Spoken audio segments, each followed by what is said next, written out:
My name is Myra Wells, and I'm 28 years old. 6 months ago, I flew from Los Angeles to Boston for my sister Victoria's big day. When I arrived at the venue and said my name, the staff looked confused. They flipped through the guest list once, twice, then looked up at me with pity. "I'm sorry, ma'am, your name is not here." I called my sister to ask. She sneered through the phone. "You really think you'd be invited?" So I left quietly. I placed a gift on the table, just a small silver box.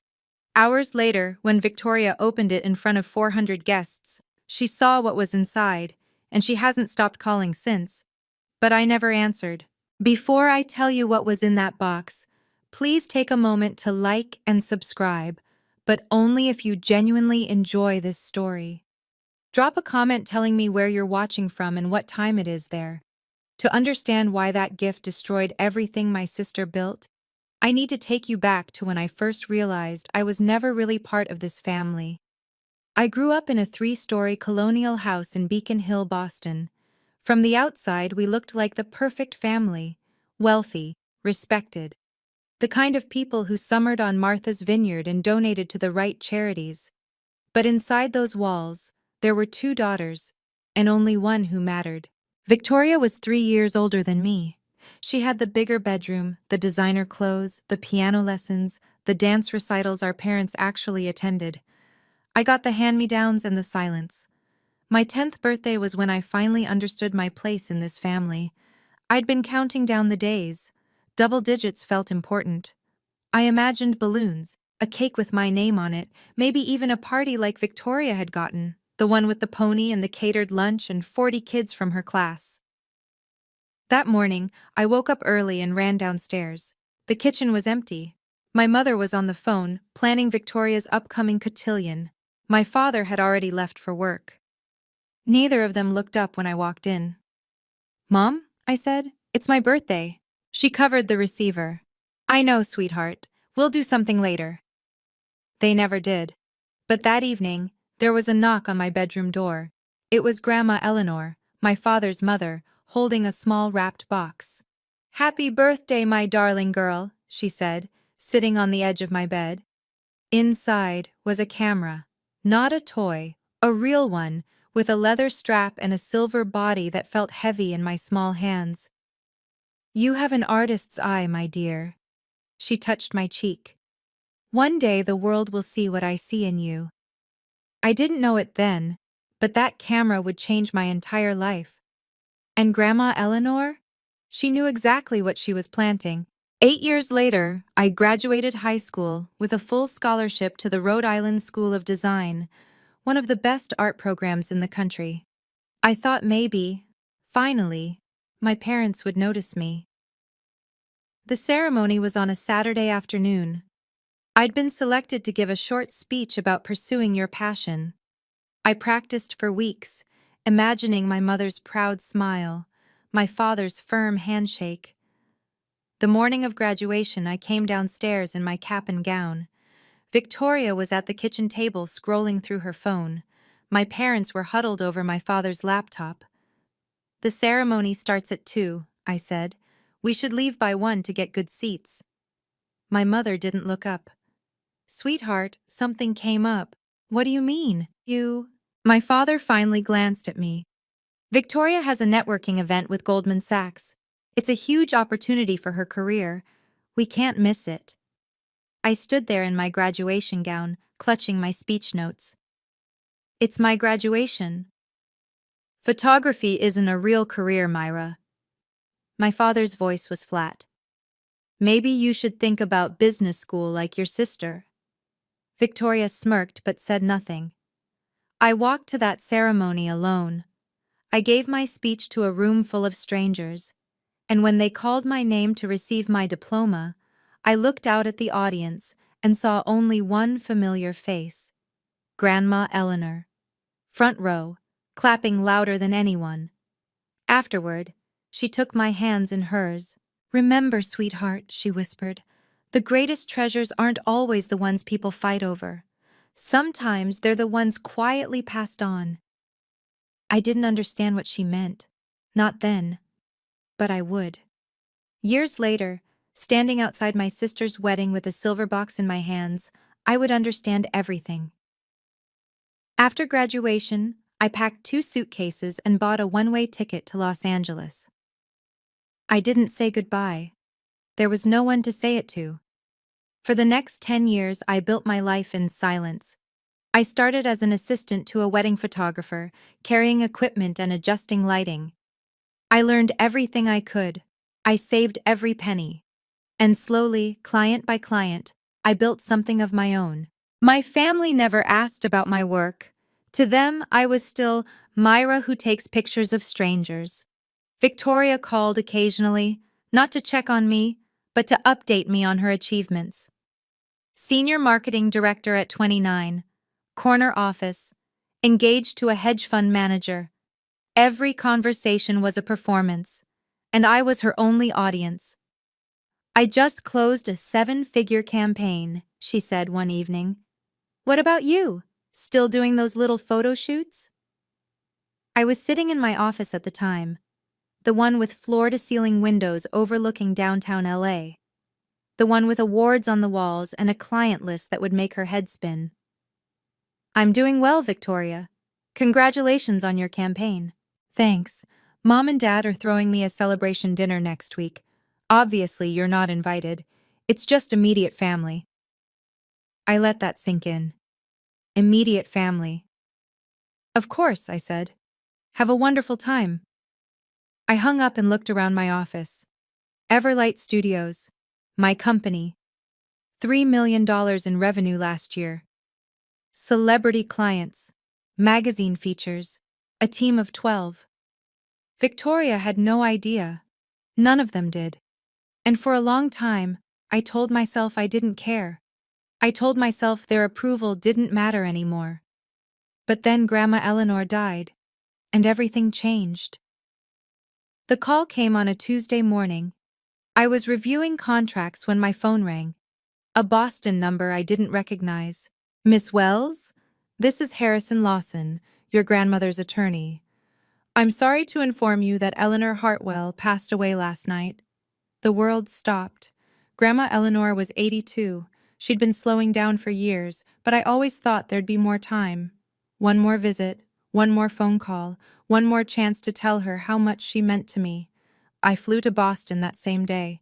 The funeral was held at Trinity Church, filled with hundreds of people whose lives she'd touched. Grandma Eleanor had been a prominent arts patron. She'd funded galleries, scholarships, emerging artists. She believed in beauty and the people who created it. I sat in the third row, alone. My parents were in front, accepting condolences. Victoria stood beside them in a black designer dress, dabbing her eyes with a handkerchief.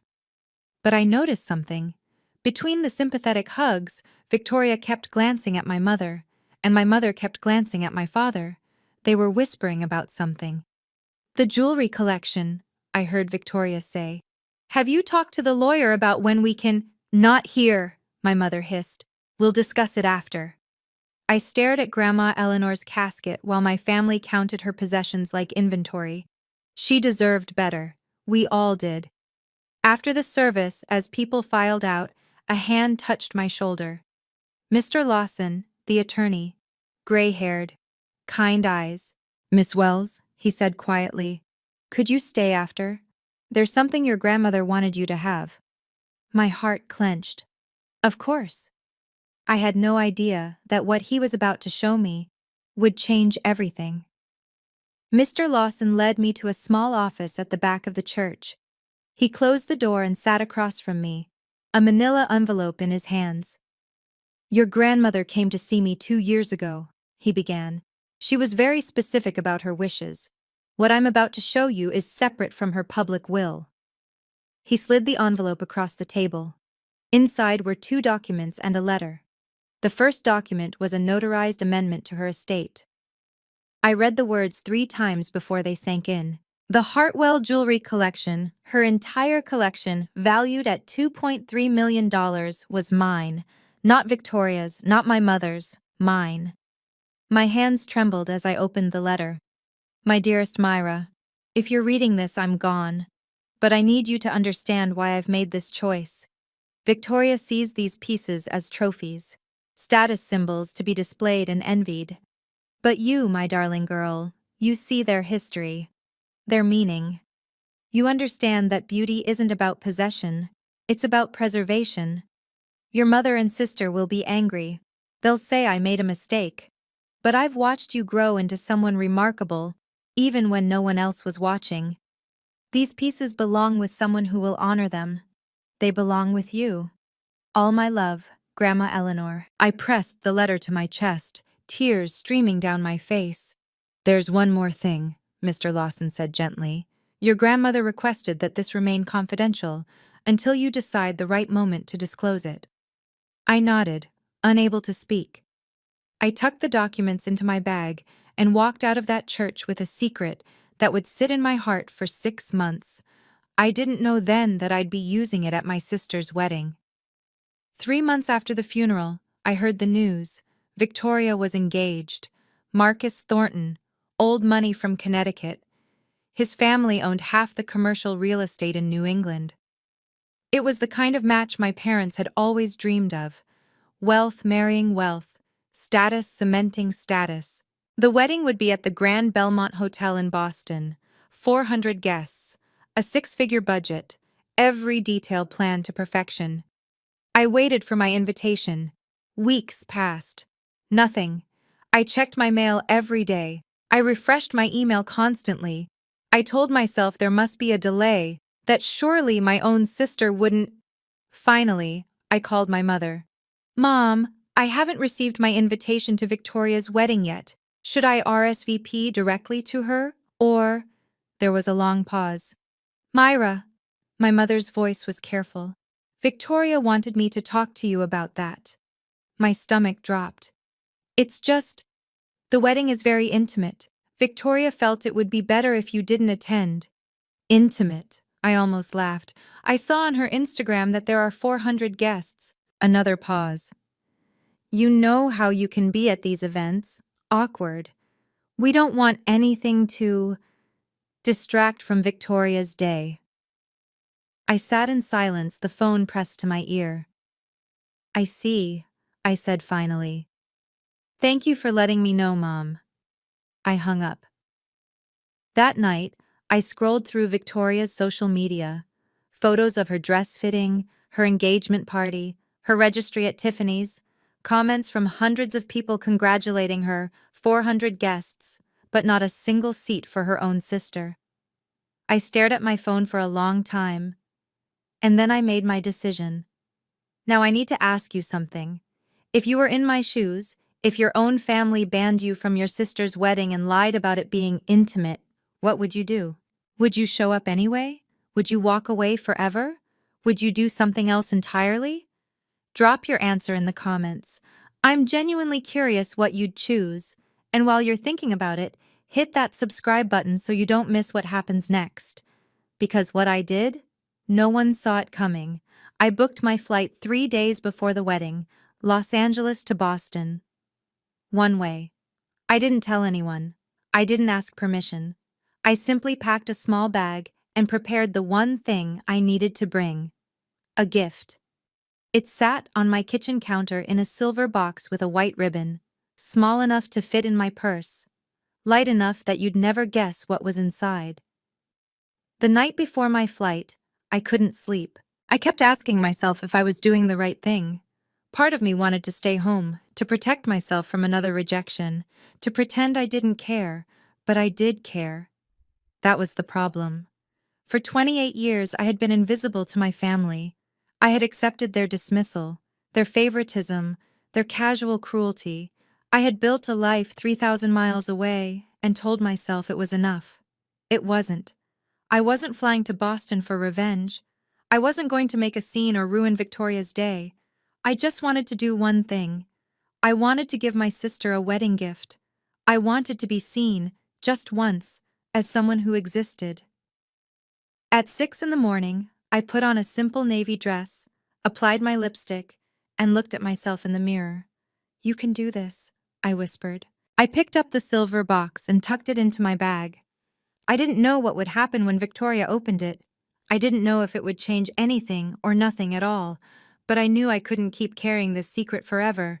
Some truths need to come out, and Grandma Eleanor had trusted me to find the right moment. As my plane lifted off the runway, I realized the moment had finally come. The Grand Belmont Hotel was everything I expected and more. Crystal chandeliers, marble floors, enormous floral arrangements in the lobby that probably cost more than most people's rent. A string quartet played softly near the entrance, while guests in designer gowns and tailored suits streamed toward the ballroom. I stood at the edge of it all, clutching my silver box. My heart was pounding so hard I could hear it in my ears. I smoothed my dress, dusty rose, modest, elegant, and walked to the reception table. Two young women in black sat behind a guest list that looked like a small novel. "Good afternoon," I said. "I'm here for the Wells Thornton wedding." "Of course. Name, please?" "Myra Wells. I'm the bride's sister." The woman smiled and looked down at her list. Her finger traced the W's, once, twice, a third time. The smile faded. "I'm sorry, ma'am, your name isn't on the list." "Could you check again?" "Wells." She flipped through several pages. The other receptionist leaned over to help. "There's a Harold Wells," she said, "a Patricia Wells, a Victoria Wells, soon to be Thornton, but—" She looked up at me with something like pity. "No, Myra." The ballroom doors were open behind them. I could see white tablecloths, towering centerpieces, hundreds of people laughing and drinking champagne. 400 guests, but my name wasn't on the list. The receptionist shifted uncomfortably. "Ma'am, is there someone I could call for you?" "No," I said quietly. "That's all right. I'll handle it myself." I stepped away from the table and pulled out my phone. My hands were steady as I dialed Victoria's number. It rang once, twice, and then my sister answered. "Hello?" Victoria's voice was sharp, impatient. Behind her, I could hear the buzz of the cocktail hour, glasses clinking, music playing, laughter. "Victoria, it's Myra." A pause, then a sigh. "What do you want? I'm kind of busy." "I'm at the hotel. My name isn't on the guest list." Silence. I waited. "I know," she finally said. "That's because you weren't invited." Even though I'd expected it, the words still landed like a slap. "I'm your sister." "And?" Victoria laughed. A cold, brittle sound. "You really think you'd be invited? This wedding is for people who matter, Myra. Important people, not someone who takes pictures for a living." I closed my eyes. "I flew across the country."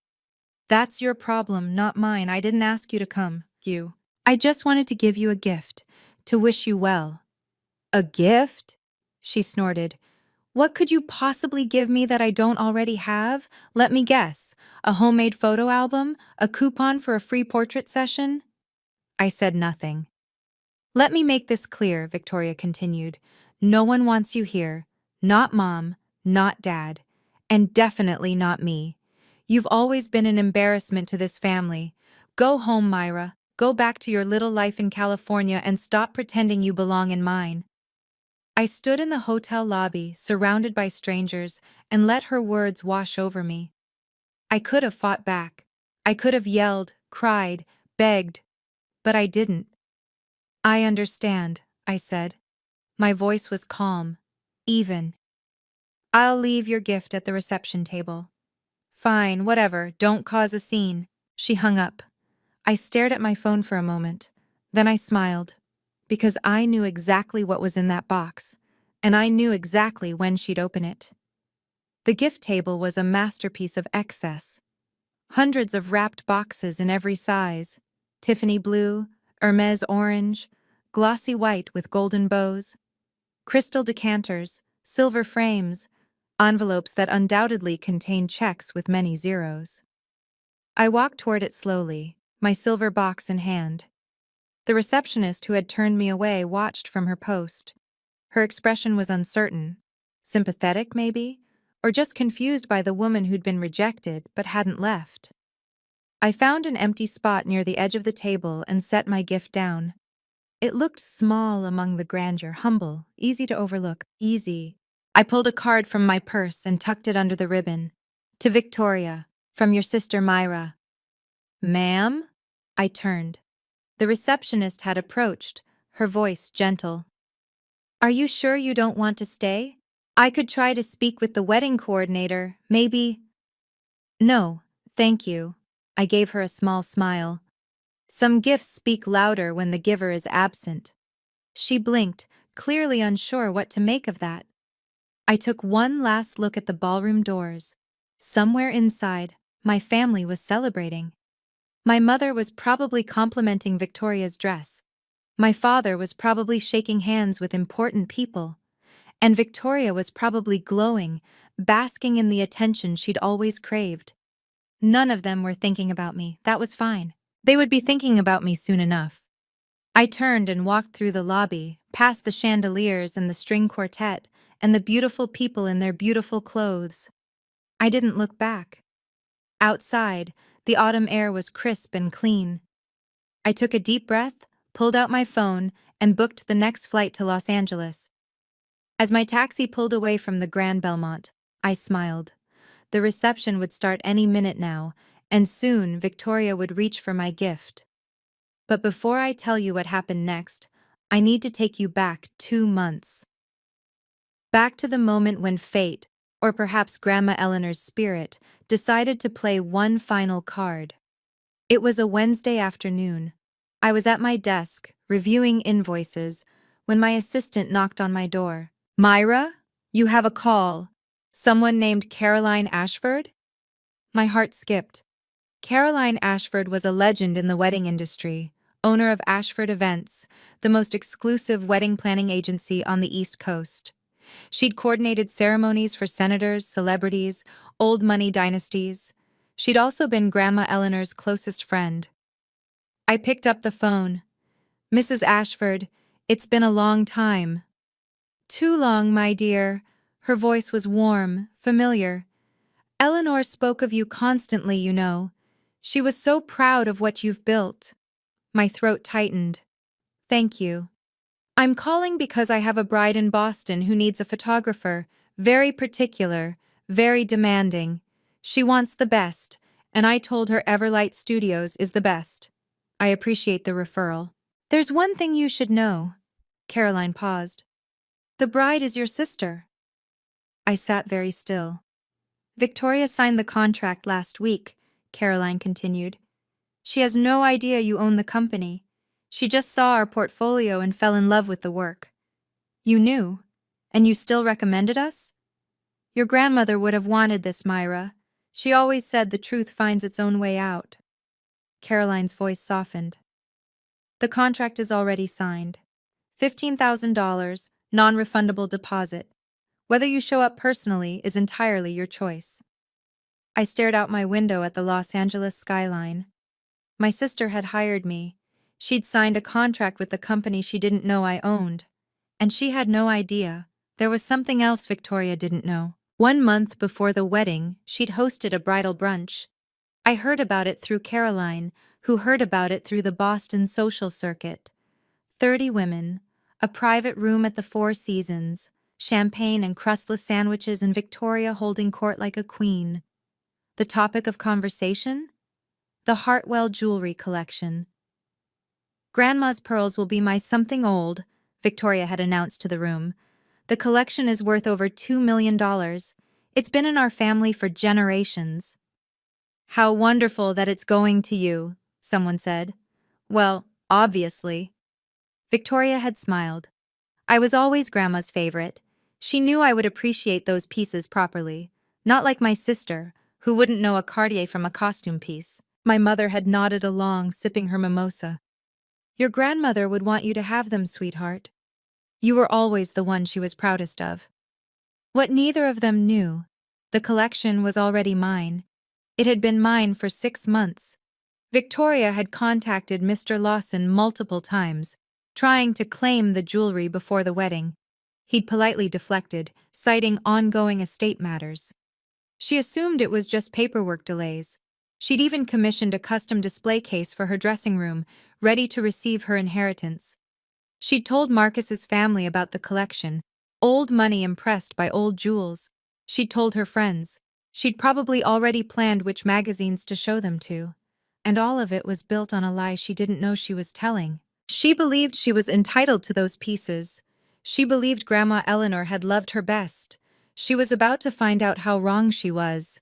And 400 of Boston's finest would be watching when she did. Now, back to the present. My taxi dropped me at Logan Airport just as the sun was setting over Boston Harbor. The reception would be starting soon. Dinner service, toasts, the cutting of the cake. And at some point, according to our family's tradition, the bride would open gifts. I found a seat in the airline's VIP lounge and ordered a coffee. Through the floor-to-ceiling windows, I watched planes lift off into the orange sky. My phone sat on the table in front of me. Silent. No calls. No messages. Not yet. I thought about Grandma Eleanor. About the way she'd looked at me when no one else did. About the camera she'd given me when I was 10 years old. The one that had started everything. The greatest treasures aren't always the ones people fight over, she'd said. Sometimes they're the ones quietly passed on. I understood now. She'd known exactly what kind of woman Victoria would become. She'd known my parents would always choose my sister over me, and she'd made sure that when the moment came, I would have the truth on my side, not revenge, just truth. I sipped my coffee and checked my watch. 7:45. The cocktail hour would be over. Guests would be seated. The MC would be warming up the crowd, preparing to invite Victoria and Marcus to open a few special gifts before dessert. My silver box was waiting. Inside it, a copy of Grandma Eleanor's will, her letter to me, a photograph of us together at her favorite jewelry shop, and a single folded sheet of paper, a copy of the Everlight Studios contract, with my name clearly printed at the bottom. I smiled to myself. Any minute now, any minute, Victoria would reach for that box, and nothing would ever be the same. Let me tell you what was happening at the Grand Belmont while I sat in that airport lounge. The ballroom was magnificent. 100 tables draped in ivory linens, centerpieces of white roses and hydrangeas reaching toward the crystal chandeliers. A string orchestra playing softly as waiters in white gloves served the third course. 400 guests, Boston's elite, the Thorntons' extensive network, Victoria's carefully curated collection of impressive friends. And at the center of it all, my sister. She was radiant in her custom Vera Wang gown, diamonds sparkling at her throat and wrists. Marcus sat beside her, handsome and adoring, exactly the kind of husband she'd always said she deserved. My parents were at the head table, beaming. My mother kept dabbing at her eyes, overwhelmed with pride. My father shook hands with Marcus's father, two patriarchs sealing an alliance. Nobody mentioned my name. Nobody noticed the empty chair that should have been there. During the cocktail hour, Victoria had circulated through the room, accepting compliments and air kisses. When someone asked about the jewelry she was wearing, she'd leaned in conspiratorially. Just wait until you see Grandma's collection. I'm inheriting it, you know, over 2 million in heirloom pieces. I'll be wearing the pearls to the Met Gala next spring. Her guests had oohed and awed appropriately. Now, as dessert was being served, the MC took the microphone. Ladies and gentlemen, it's time for a special moment. Our beautiful bride and groom would like to open a few gifts before we cut the cake. Victoria clapped her hands in delight. Marcus smiled beside her. A table piled high with presents waited nearby. And sitting at the edge, almost hidden among the Tiffany boxes and Hermes packages, was a small silver box with a white ribbon. Victoria didn't notice it. Not yet. Victoria floated toward the gift table like a queen approaching her throne. "Let's see what treasures await," she announced, and the room laughed politely. She opened the first box, a crystal vase from Baccarat. The second, a set of sterling silver candlesticks. Each gift received a gracious smile and a murmur of appreciation. Then her hand landed on the silver box. She picked it up, glanced at the card, and let out a short laugh. "Oh, look," she said, loud enough for the nearby tables to hear. A gift from my sister, the one who couldn't even afford to show up properly. A few guests exchanged uncomfortable glances. Marcus frowned slightly. Victoria? Let's see what she got us. A homemade coupon, probably, or one of her little photographs. Victoria untied the ribbon, still smiling for the crowd. She lifted the lid. Inside was an envelope, thick and official-looking. Her smile flickered. She pulled out the papers, unfolding them slowly. The first was a legal document covered in stamps and signatures. The second was a handwritten letter on cream stationery. The third was a photograph, an elderly woman and a young girl standing outside a jewelry shop. Victoria's eyes scanned the legal document. Her face went white, then red, then white again. "What is it?" Marcus asked, leaning over. Victoria didn't answer. Her hands were trembling. The letter slipped from her fingers and drifted to the floor. At a nearby table, Patricia noticed something was wrong. She stood up. "Victoria? Sweetheart?" Victoria looked up from the papers, her face a mask of shock and disbelief. "This can't be real," she whispered. "This can't. Grandma loved me. She would never." She stopped. 400 guests stared at her in silence. And sitting at the bottom of that silver box was one more piece of paper she hadn't unfolded yet. My mother reached the head table in seconds. "What is it? What's wrong?" Victoria thrust the papers at her with shaking hands. Patricia's eyes scanned the document, the notarized signature, the legal seal, the words that declared the Hartwell jewelry collection the sole property of Myra Eleanor Wells. The color drained from my mother's face. "This has to be a mistake." "It's not a mistake," Victoria's voice cracked. "It's dated 2 years ago, before Grandma even got sick." Whispers began to ripple through the ballroom. The guests closest to the head table had seen enough. The bride's stricken expression, the papers trembling in her hands. "Isn't that the jewelry she was telling us about earlier?" someone murmured. "The $2 million collection?" She said it was hers. Victoria heard them, her face twisted. "This is fake!"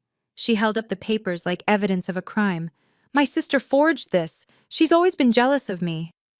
My father appeared beside my mother, his expression grim. "Let me see that." He read the document.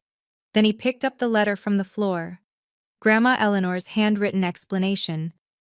"Victoria sees these pieces as trophies. Myra sees them as memories. I know who will honor my legacy." His jaw tightened. "Harold?" My mother's voice was thin. "Tell me this isn't real." But my father didn't answer. He recognized his mother's handwriting.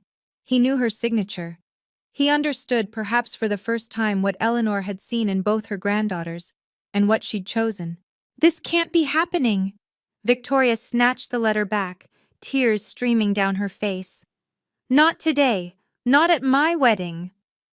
Marcus stood frozen beside her, watching his bride unravel in front of 400 witnesses. He looked lost.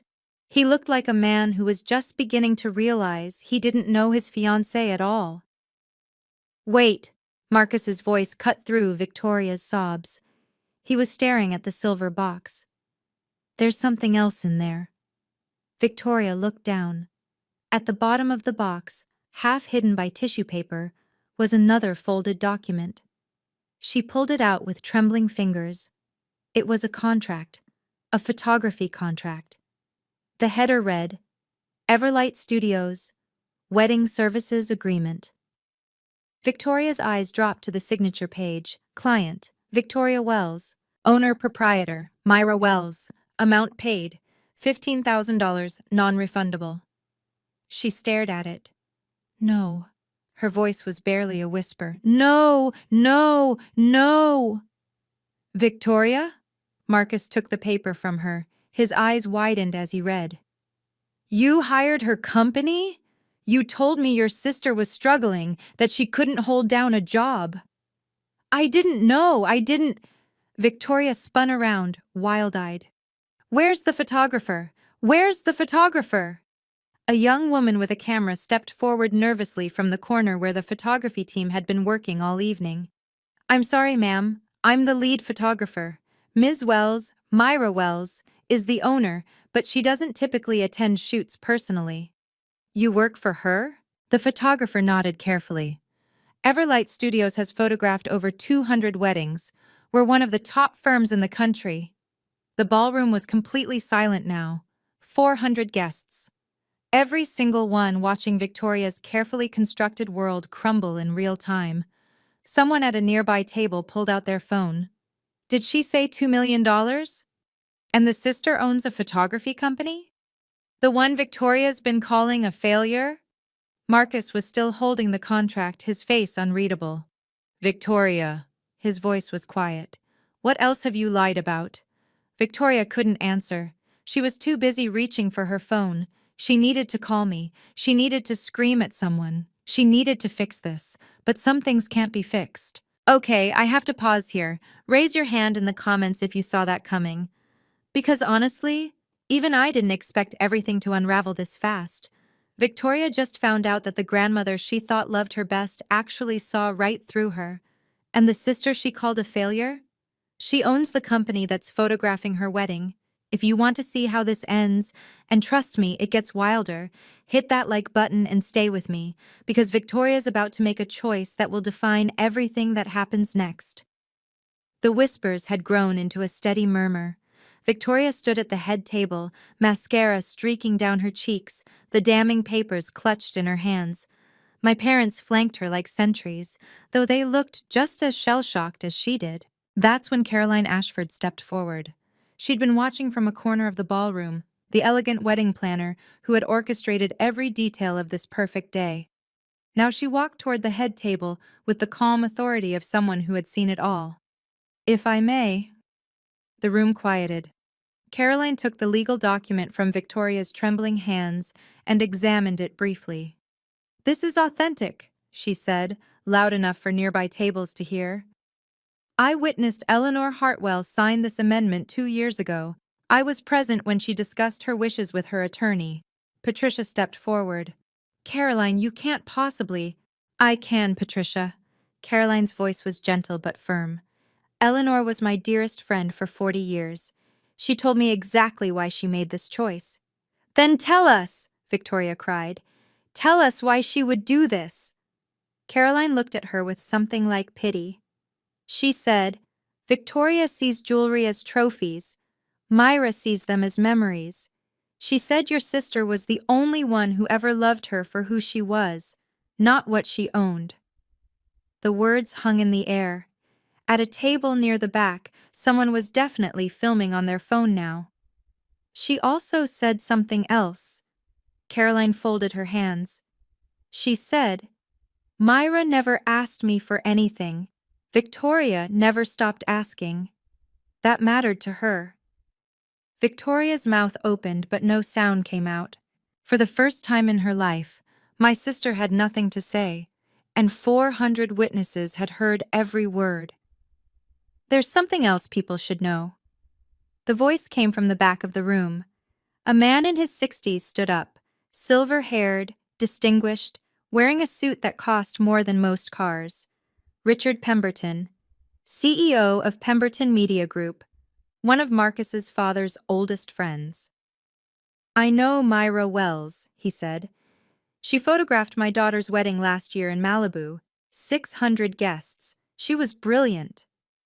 A murmur swept through the room. Wait. A woman at another table raised her hand. Myra Wells? As in Everlight Studios? They shot our foundation gala. They've been featured in Vogue. More guests began to speak up. They photographed the Whitmore ceremony. I heard they're booked 2 years in advance. A friend told me she's turned down celebrity weddings because her schedule is full. Victoria's face was a mask of disbelief. That's impossible. Myra is... She takes pictures of strangers. She's nobody. Actually, Richard Pemberton said, not unkindly, she's quite successful. Her company did over $3 million in revenue last year. She's one of the most sought-after wedding photographers on the West Coast.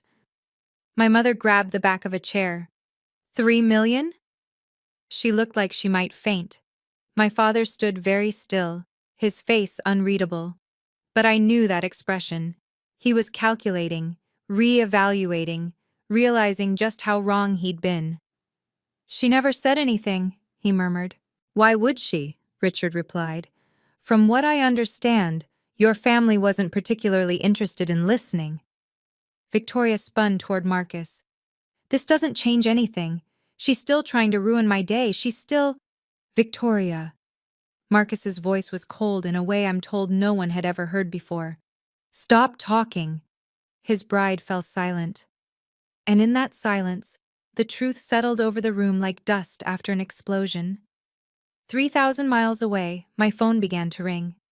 I was still in the airport lounge, nursing my second coffee, watching the last light fade from the Boston skyline. The screen lit up with Victoria's name. I let it ring. She called again, and again, and again. 5 times, 10, 15. Then my mother's name appeared. Then my father's. The messages started flooding in. "Victoria, pick up the phone right now. Victoria, you ruined everything. Victoria, how could you do this to me? Mom, Myra, call me immediately. We need to talk. Dad, this is unacceptable. You will explain yourself.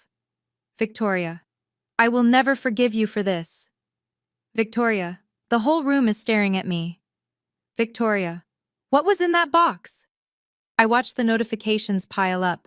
The screen glowed with their rage, their desperation, their demands. 47 missed calls by the time I finished my coffee. I silenced my phone and slipped it into my bag. A gate agent announced that my flight to Los Angeles was now boarding. I gathered my things and walked toward the departure gate, past families reuniting and couples saying goodbye and business travelers typing on their laptops. Nobody in that airport knew what had just happened in a ballroom across the city. Nobody knew that a family was fracturing in real time, that a bride was crying in front of 400 guests, that a truth hidden for years had finally clawed its way into the light. I handed my boarding pass to the agent and walked down the jetway. But just before I turned off my phone, one more message arrived. Not from Victoria, not from my parents, from Marcus. And what he said made me pause. Marcus. "Myra, this is Marcus Thornton. I'm sorry to contact you like this. I got your number from the Everlight contract." I stood in the airplane doorway, passengers streaming past me, and read his words. "Marcus, I need to understand what happened tonight. Victoria is inconsolable, but she won't explain anything. She just keeps saying you betrayed her." Another message appeared. "Marcus, she told me you were mentally unstable, that you had issues and couldn't hold down a job, that your family had to cut you off for your own good." My chest tightened. "Marcus, I believed her. I never questioned it. I never tried to meet you or hear your side. I'm realizing now that was a mistake." A flight attendant touched my arm. "Ma'am, we need you to take your seat." I nodded and walked to my row, still reading. Marcus. The reception ended early. Half the guests left after Caroline spoke. "My parents are asking questions I don't have answers to. I don't know what to believe anymore." I buckled my seatbelt as the final message came through. "Marcus, I'm not asking you to explain yourself. You don't owe me anything. But I wanted you to know. I'm sorry. For whatever part I played in this. For believing her without question." I stared at the screen for a long moment. Then I typed back. "Me. Thank you for reaching out, Marcus. I have no ill feelings toward you. Whatever you decide about your relationship, I hope you find clarity." His reply came almost instantly. "Marcus, the wedding's over, but I don't know if the marriage will be. I need time to think about everything." I turned off my phone as the plane pushed back from the gate. Time. That was the one thing none of us could get back. The flight back to Los Angeles was quiet. I sat in my window seat, watching the lights of Boston shrink below me, thinking about Marcus's message, about Victoria's screams frozen in text, about my parents' demands that I explain myself. The thing is, I didn't have anything to explain. I hadn't forged those documents. I hadn't tricked Victoria into hiring my company. I hadn't done anything except deliver the truth that Grandma Eleanor had entrusted to me. The truth about the jewelry, the truth about who I had become, the truth that my family had refused to see for 28 years. Somewhere over Pennsylvania, I made a decision. I would not call Victoria back. I would not answer my parents' demands. I would not apologize or defend myself or beg to be understood. For my entire life, I had accepted their dismissal. I had made myself small. I had hoped that if I was quiet enough, good enough, successful enough, they would finally notice me. But I was done hoping. As the plane crossed over the Rocky Mountains, I wrote a note on my phone. Not a message to send, just words for myself. I won't close the door on them, but I won't hold it open forever either. They have to choose to walk through. That was my new boundary.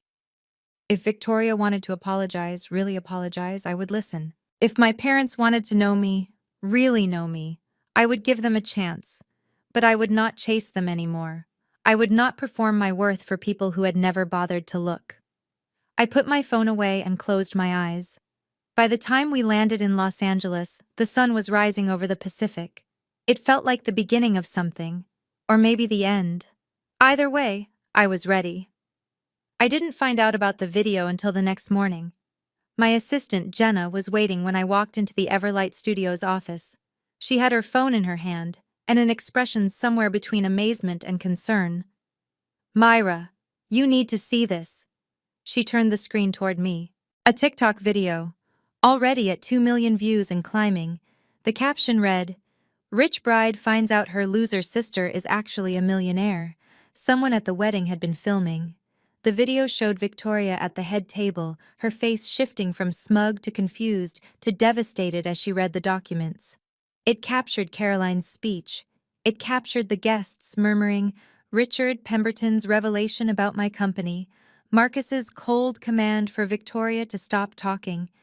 The comments were endless. The quiet ones are always the ones you underestimate. Grandma knew exactly who deserved that jewelry. This is the most satisfying thing I've ever seen. Victoria's whole life just got fact-checked in front of 400 people. I scrolled through thousands of reactions, strangers who had never met me, cheering for a woman they only knew from a 30-second clip. "Your name is trending," Jenna said quietly. Everlight Studios got 300 inquiries overnight. I sat down slowly. I hadn't wanted this. I hadn't filmed anything, posted anything, tried to go viral. I just wanted to be seen by my family. But now the whole world was seeing something.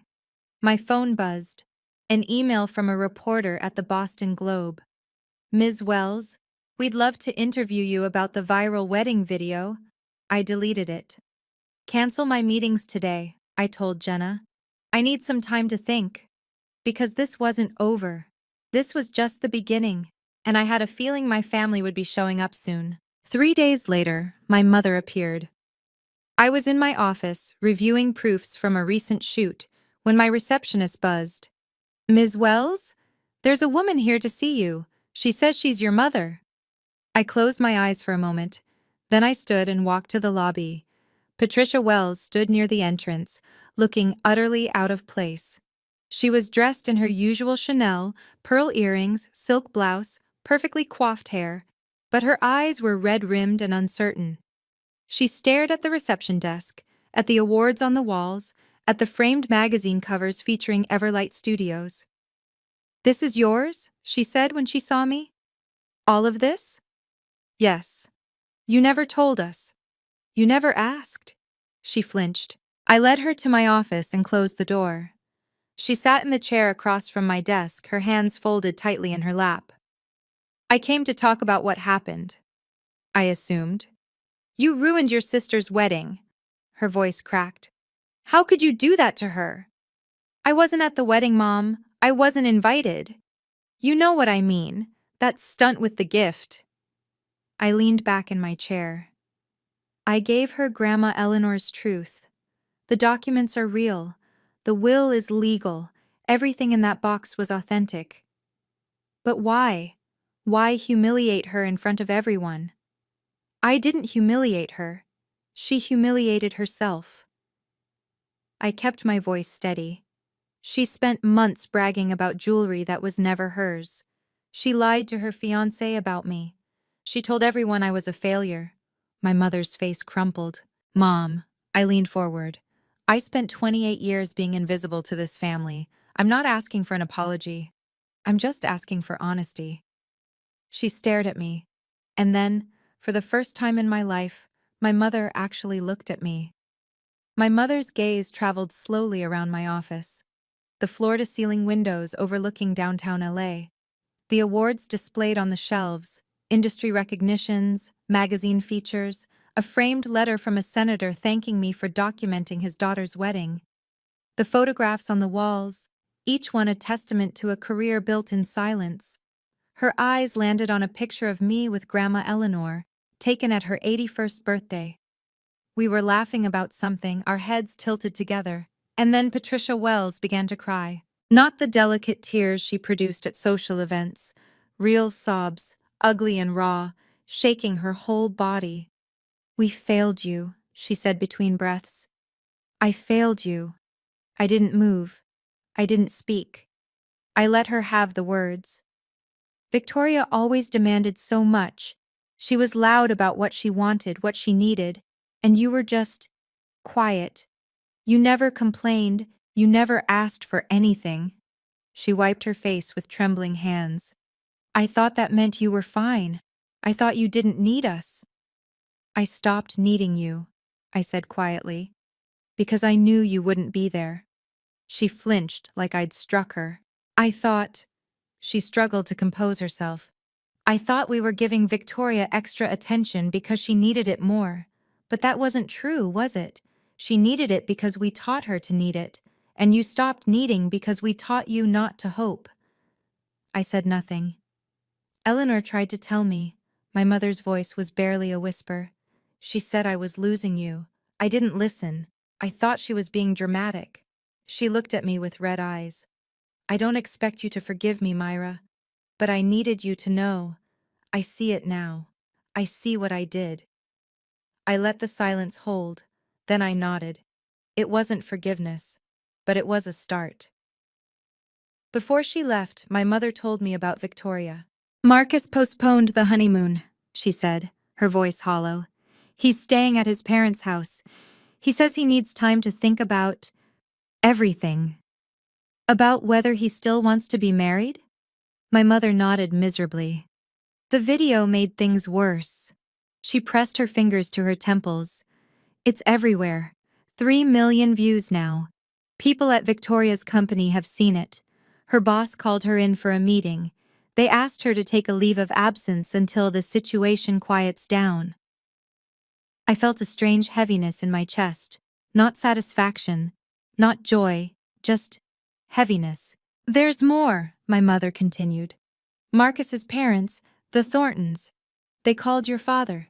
They asked if there was anything else Victoria had lied about. They're old money, you know. They care very much about family reputation." And Victoria couldn't answer them. She tried. She said you had manipulated everything, that Grandma Eleanor wasn't in her right mind when she made the will. My mother laughed bitterly. "But Caroline Ashford is friends with the Thorntons. She told them the truth." So Victoria had lost more than the jewelry. She'd lost Marcus's trust, his family's respect, her professional reputation, the perfect image she'd spent her whole life constructing. "She blames you," my mother said. "She says you destroyed her life on purpose." "I didn't destroy anything, I just stopped pretending." My mother stood to leave, gathering her purse with shaking hands. At the door, she turned back. "Eleanor always said you were the strongest of us all." Her voice cracked. "I think I finally understand what she meant." She walked out. I sat alone in my office for a long time after that, watching the sun sink toward the Pacific. Strong wasn't how I felt, but I wasn't broken either. That evening, I stayed late at the office. The building was quiet. Everyone else had gone home. I sat in my chair, looking out at the Los Angeles skyline as it transformed from golden to pink to deep blue. On my desk was the photograph of Grandma Eleanor and me. I picked it up and studied her face, that knowing smile, those kind eyes that had always seen me when no one else did. "Did you plan all this?" I asked the empty room. Of course she didn't answer, but I could imagine what she'd say. "I just planted seeds, darling. You're the one who grew." I thought about my family, about Victoria, drowning in consequences of her own making, about my mother, finally opening her eyes after 28 years, about my father, probably recalculating everything he thought he knew about his daughters. I didn't want to punish them forever, but I couldn't go back to being invisible either. I made a decision, sitting there in the fading light. The door to reconciliation would not be locked. If Victoria genuinely apologized, not blamed me, not made excuses, but actually took responsibility, I would hear her out. If my parents wanted to know the real me, I would give them that chance. But I would not chase them. I would not perform for their approval. I would not make myself small to fit into the space they'd assigned me. They would have to come to me as equals, or not at all. I wrote it down in my journal. I won't close the door on them, but I won't hold it open forever either. They have to choose to walk through. That was my boundary. Clear, firm, unbreakable.